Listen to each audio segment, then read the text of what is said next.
and I believe they learned that from us. And so this would be one of our songs that we would sing. Nipmuc. And so we are breaking new ground, and it's really exciting to be part of that movement. Turn the 2019 Boston Marathon run into a prayer run, an honor run to remember missing and murdered Indigenous women and peoples. You know, it really engraved what running with purpose and running with prayer and intention really means, and enhanced my why of why I move and run, and I want to connect and to pray with our feet, as you say. And as a lot of Indigenous people say, I can't imagine any run now not having some sort of prayer and deeper connection of kinship with the lands and the community, and this reciprocity that we have to each other, this shared responsibility that I see as us as humans, as good people, as relatives to each other and with the lands, that we need to keep growing that relationship. Now the greater purpose is to help bring community together, help bring people to the start line, help increase representation, and help build accessible pathways with our community together to show that we belong in these spaces, and that we bring more to the stage than just a fast time or what our stats say on Strava. There's so much that fuels our why, and it's our culture, it's our prayer, it's our ceremony. And I think that's what we need to start doing, is talking to each other more and finding out what motivates us and what our why is, because you're going to find that they are so inspiring. And we have that right here on this stage. I think in my 11 years in the classroom, representation and having kids find those connections has really been such a core to what's made teaching so fulfilling for me. Just being outside and being in connection with nature has gotten me through some of the hardest times, and I think every time I'm out there running really does bring me back to my roots. And no matter the weather, I mean, I'm from a Northeast Woodlands tribe. We are all weather peoples. We have been here through the snow, rain, sun, and heat. And running through all of that definitely makes me feel a lot more connected to my ancestors. Just seeing the grounds that they've walked on and being a part of their history through my feet. Yeah, growing up in Framingham and Natick definitely brings a perspective to have that be the start line. My connections there are really deep. I'm a descendant of the Speens, who are the original proprietors of Natick. I intimately know the landscape because I've lived there, but I've studied it. I'm a land practitioner. I know our records very well. So each part of the journey that have place names in our languages, or that are named after our people, or even our lakes that, you know, my ancestors fished from. So in October of 1676, we were forcefully removed from Natick and brought along the Charles River out to Deer Island when it wasn't connected to the mainland at the time. And the intention there was for us to starve and to not return. And we returned. And each year we commemorate that removal by paddling across Boston Harbor and up Charles River. It's an arduous 17-mile paddle. In May, we are celebrating or commemorating the 350th anniversary of our release from captivity by the Mashpee colony. I'm evoking all of that memory, but I'm also remembering that these are old ancestral pathways that bring joy, that brought abundance when we're going from the interior to the coast. We know that we were feeding our people. There's just so much memory, and we know the land holds memory, so every time that we're activating mind, body, and spirit in those places, we are making our ancestors happy. We are evoking those memories. We're healing, and that's what that means to me. Like, this whole process of training has helped me be strong. I have 2 daughters in the audience. They're both runners. They're gonna be running this weekend. And we know that, like, our ancestors are with us, and I'm sure everybody can relate. You know, there's strong Indigenous community behind us that you can see, and then there's so much that you can't see, because those are our spirits running with us. I personally do not consider myself a runner. I think running is just something that we do as Indigenous people and have always done.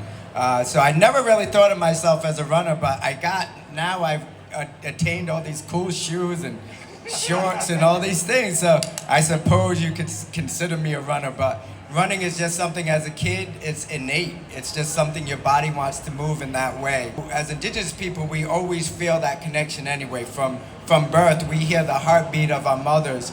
And when we beat the drum and dance to the drum, we step in unison to that drum in connection with the heartbeat of Mother Earth.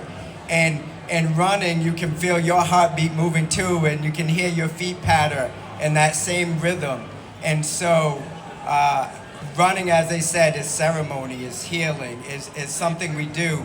And we also, in our ceremonies, there's sacrifice, right? And so, for those of us who have run some long distances, there's a lot of sacrifice.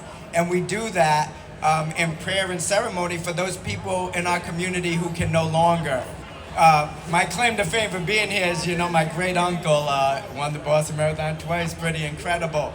But he grew up in the woods of Charlestown, and I run the same paths and roads as him, and I can feel him running with me, though he's always passing me, he keeps lapping me over and over. But it reminds me of a story my grandmother used to tell. She was the youngest of the children. And one day she was outside playing and she was running around and she saw her brother go running by. And she ran in the house and she said, Ma, Tarzan's out there running in his underpants. She had never seen running shorts, right? She had never seen them before. It was the first time. And how my uncle even came to be like this run the Boston Marathon, which he had to borrow $1 to actually be part of the race. You had to get a ride and borrow $1 to even be included. And that goes into what you're saying is access for Indigenous people who don't have money, who can't buy shoes, who can't afford a $400 entry fee, like all these things, a hotel room. He was running, one of his older relatives was running, and he started chasing after him. And this relative ran from Charlestown to Hopkinton. You don't know it, but Hopkinton, Rhode Island, which is a pretty far distance, it's like 15 miles. And about 10 minutes after he arrived, here comes this young kid running up. And he was talking to someone in Westerly who knew about running. And he told my uncle, he said, hey, when you turn 18, call me. And the rest is history.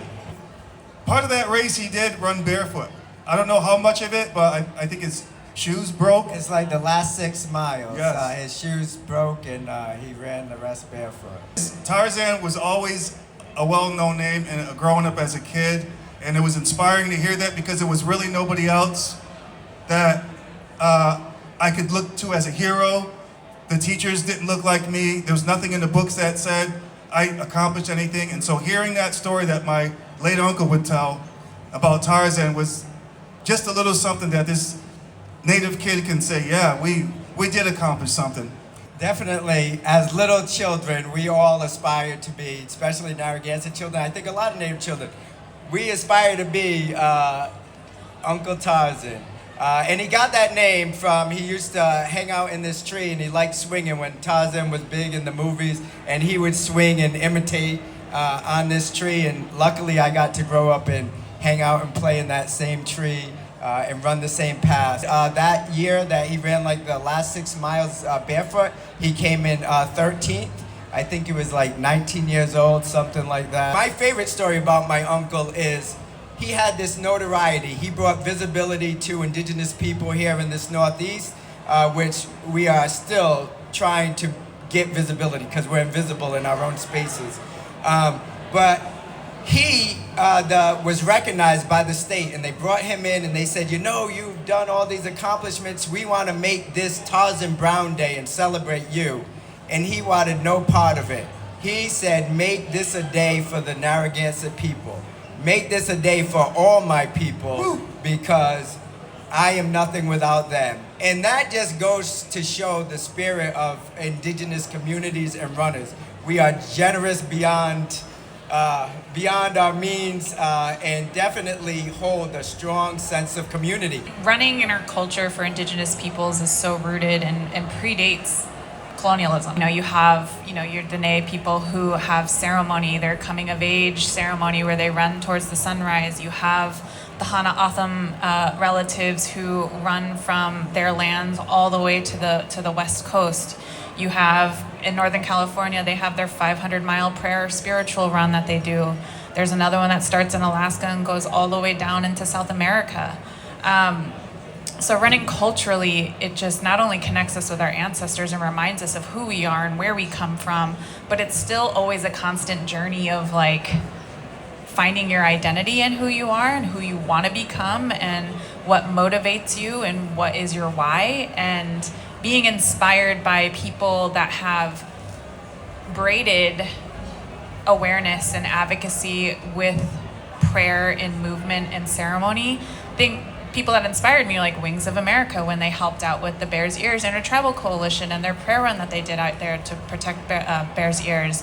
You have Oak Flat, Protect Oak Flat, and all those prayer runs that they've done, not only there on their ancestral homelands and sacred sites, but even from the run that they did from Arizona all the way to the Washington, D.C., where some of us, when I was living in DC, we were there to honor them and welcome them in on this really long journey that they embarked on.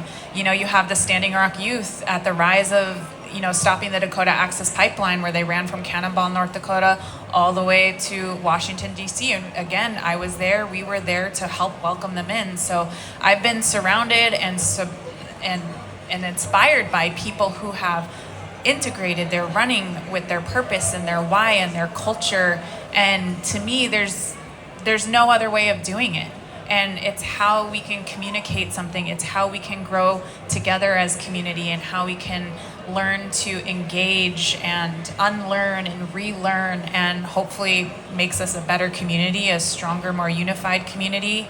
But yeah, that's what running and culture and the importance of what I see in movement. And I'm just really honored to be here and to be able to do it again, you know, on Monday with my Rising Hearts teammates, with all of you relatives up here, and everyone that is running there. We all have our why and what is getting us to that start line. And for me, it doesn't stop there. We have May 5th coming up, which is National Day of Awareness for Missing and Murdered Indigenous Women and Peoples. And Rising Hearts is bringing 8 runners together in Virginia, and we're doing a 113-mile prayer run for Emily Pike, who was murdered, and she was 14 years old last year. And so symbolically, we are finishing that run for her because that was the journey she was taking from Mesa, Arizona to the San Carlos Apache tribe to see her family and be with her family until her unfortunate removal from this earth. So that's what we're doing in just 2 weeks. So I don't even get to take a break, nor do I want to take a break, because the advocacy and the movement and the prayer and the intentions continues after Monday. For me, running has been a way to learn more of these stories, to come back in and really start to uncover what being Native means to me as an adult, and what I can keep passing on to kids if I have them in the future, but to my students as well. It's all the stories in between. We know that our people have been traveling extensively. I'm a food producer, I grow corn. Like, I know corn didn't originate in this area of the world, and so that's something to keep in mind. Like, we didn't have horses back then, but somehow food items, our quahog ending up in Haudenosaunee, like, we have been traveling extensively.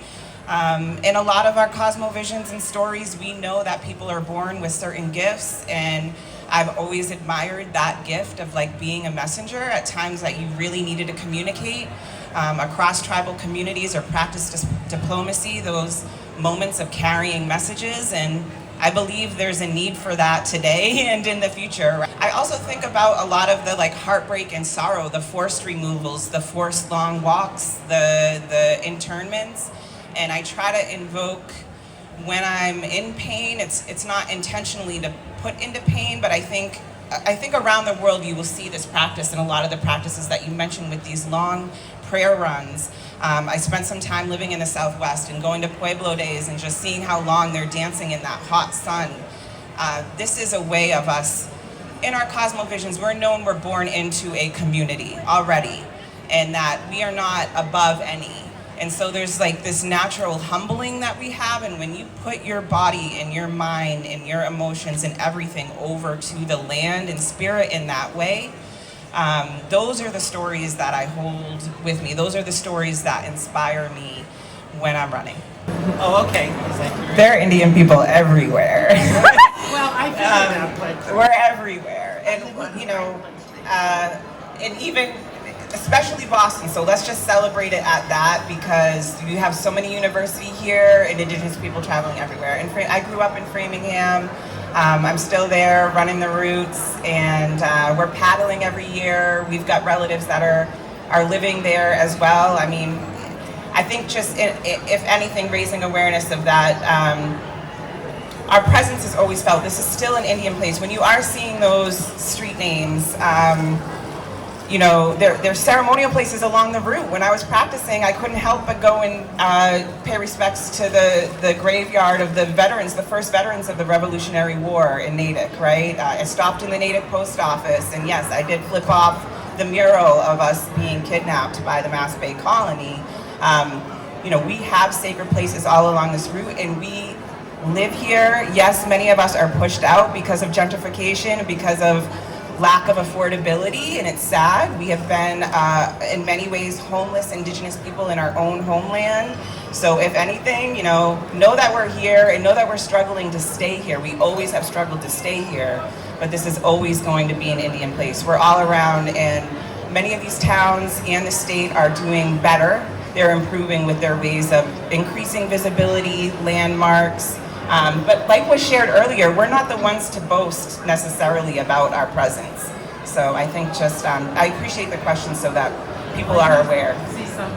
I think by just talking to a lot of neighbors, you'll probably find out that there's more of us around than you knew before. I think we also have to come from it as like understanding that Indigenous peoples are not a monolith, and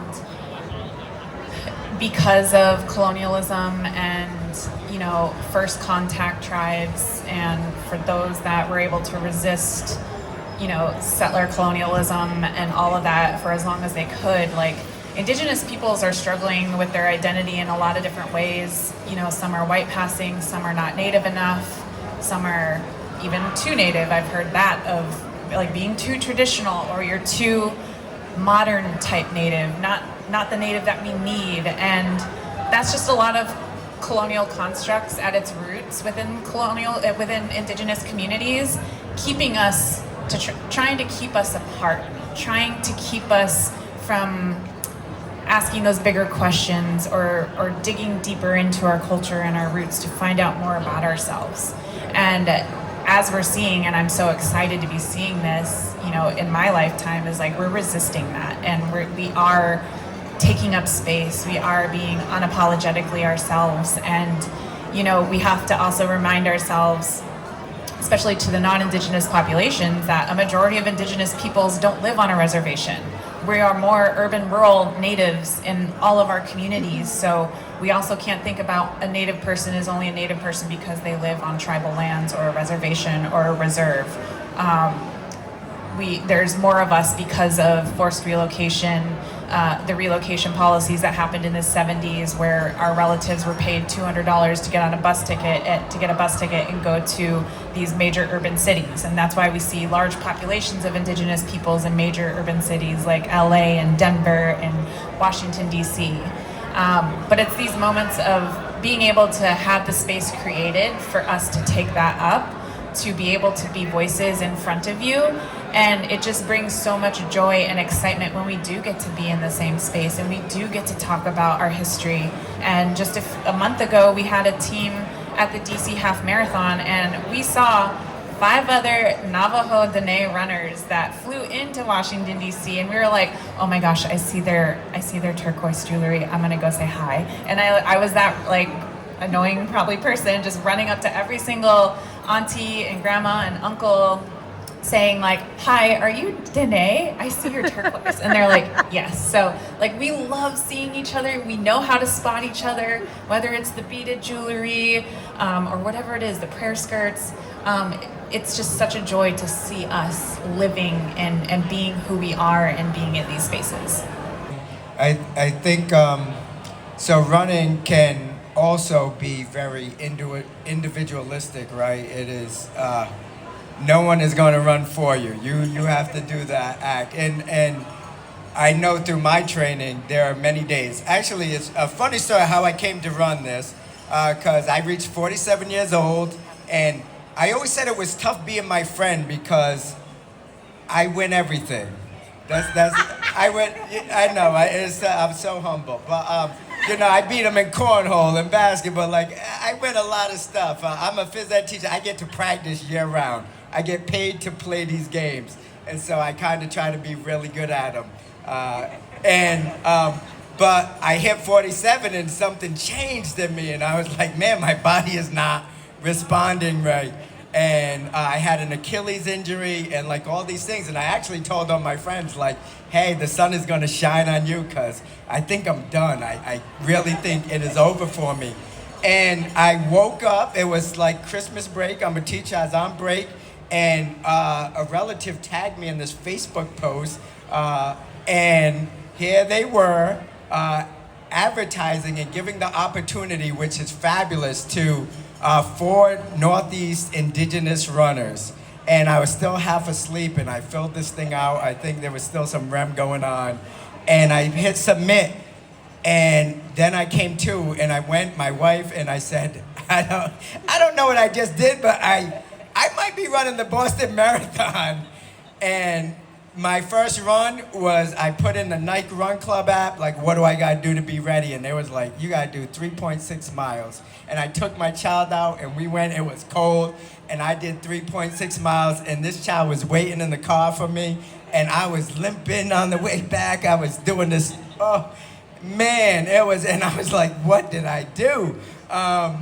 And it was just knowing that I was running for something bigger than myself, right? And we talk about ceremony. You are running. It's not just you running.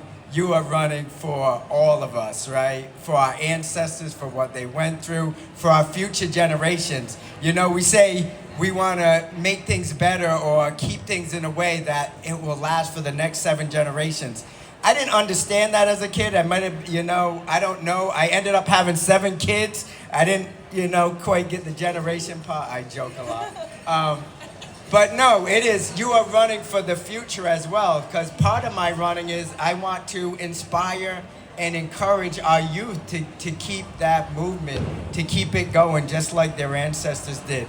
So I just want you to know that when you are out there and you are struggling with that, recognize that, listen, I'm running with you, your ancestors are running with you, we are all running with you, and we are rooting for you. And so on those cold days when you don't want to run, there's blizzards happening, things like that, you know, you recognize you're running for something bigger than yourself. Skip Tucker trembling, and the list goes on and on.